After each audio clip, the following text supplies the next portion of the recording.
and I want to keep, so here's a key part. So I want to keep this standard B between me and this object 140 who's shooting me. So now there's three mediums looking at me. So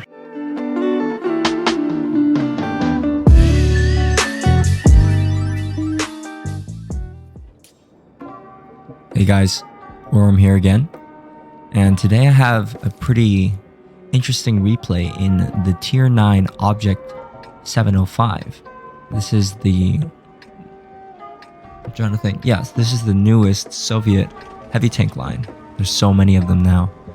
There's this line, there's the IS-7 line, there's the IS-4 line. So this is the rear turreted heavy tank line for the Soviets, and I'm gonna showcase you, I guess, just taking a look at the team list. There's a lot of heavy tanks, and initially I'm thinking about going to the brawling corner on, let's see, J9, but immediately I noticed that the entire team is going to that position. So I decide to see if I can hold this corner at around C2. I can see that there's about 3 or 4 people going this way, and I tell the team, look at your maps. That's probably the most important skill that you want to learn when you're playing this game.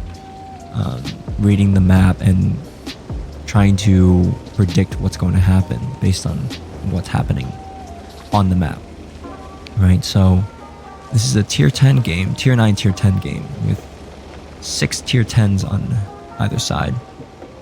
And I can see that the enemies have a slew of tier 10 heavies. They have a mouse, they have an object 277. And so I think that because we sent so many heavies down here, I think we're probably going to win this side. And we've only sent, let's see, 5 people. So a third of our team went to this north side. So I'm really scared that, you know, this Object 140, the Progetto, the Leopard PTA, and the 2 T-54s are coming on this north side. They're going to push us in. So I want to make sure I can... The best thing, or the most important thing that's on my mind right now, is to try to hold this corner and try to whittle down their HP. Right? So this tank is an excellent side scraper. So I assume the position right here of this corner, and I pre-aim this bush that I think a lot of people, and it looks like that shell disappeared, so I think that I might have hit someone. I'm gonna line up another shot. It's important to you know, try to keep your gun firing.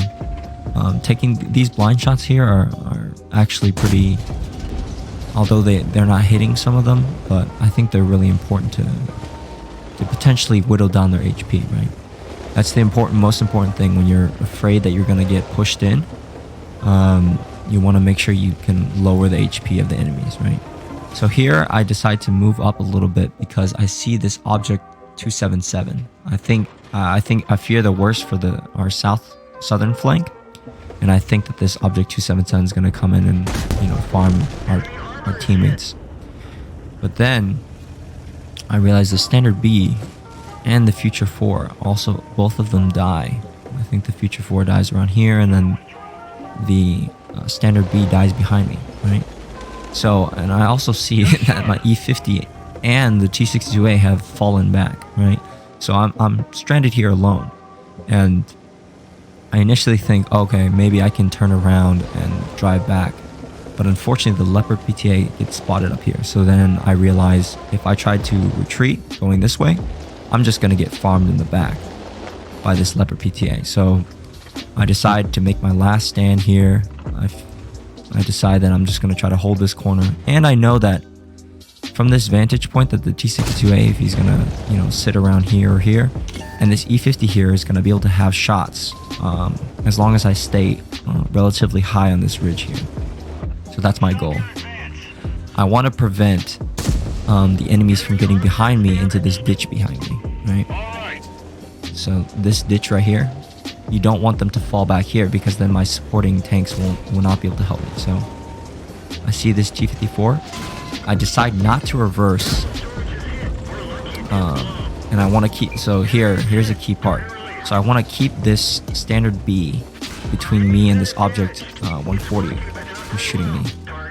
So now there's three mediums looking at me, so just trying to base my armor towards the most amount of guns that I can and angle it. So here I'm just trying to face hug this Progetto. He's emptied his clip, so he has nothing left, and I'm just waiting for my reload here. Really want to kill this Progetto, but I decide not to go forward and give them my lower plate. Right, this tank does not have the best gun depression, and look at that. My supporting artillery and the E50 and the T-62A are giving me really good supporting fire from the rear. And I'm just, keeping these guys lit, proxy spotting them. Look at that. Good bounce. He's probably using auto aim. So now I want to get, face hug this guy. Try to get, maybe he'll shoot my space armor, and look at that, he's shooting HE. And my artillery helps me out there and finishes off that object 140. And because I'm proxy spotting this T-54, he's getting absolutely rained on by artillery, the E-50, and the T-62 as well. So look at that. We're able to create this massive graveyard by our tank. Look at this. 1, 2, 3, 4, 4 tanks that we of this graveyard that we just created here. So that's one of the most important things that you can do in your heavily armored heavy tanks, right?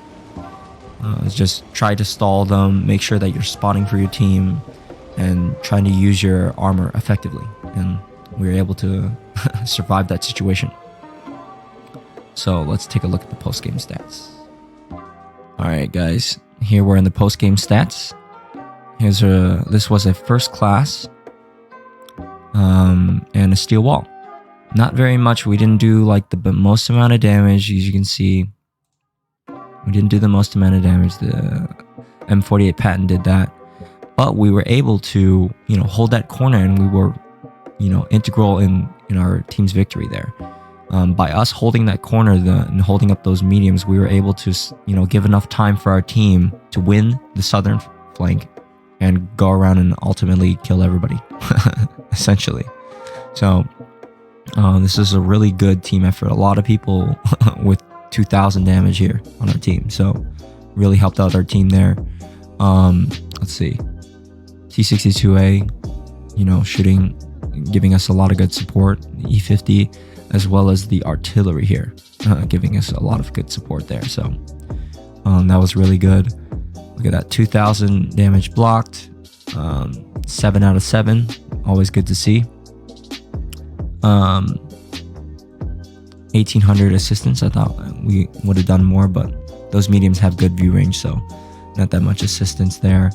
30,000 credits, as well as I want to see if we indeed hit that blind shot on that Leopard prototype at the beginning. So that's another really important thing, is just make sure that you're shooting those blind shots if you can. So pretty quick battle, 6-minute battle, and this is one of the things you can do with your heavily armored tanks. Even though you're going to be slow, and if your team abandons you, you try to put yourself in a position where you can have your teammates be useful for you by getting them spots, being the I guess like the bear is how I would say it for the Soviet Object 705. So I'll probably title that this video. So let me know your thoughts on this tank, as well as what you think about the other Soviet heavy tanks, the IS-7 and the IS-4 line. This tank line I've been slowly grinding up, occasionally playing this tank. It's not really my cup of tea to play, slow lumbering tanks like this, but occasionally when you pull it out, you can have amazing results like this. So let me know your thoughts, and have a good one.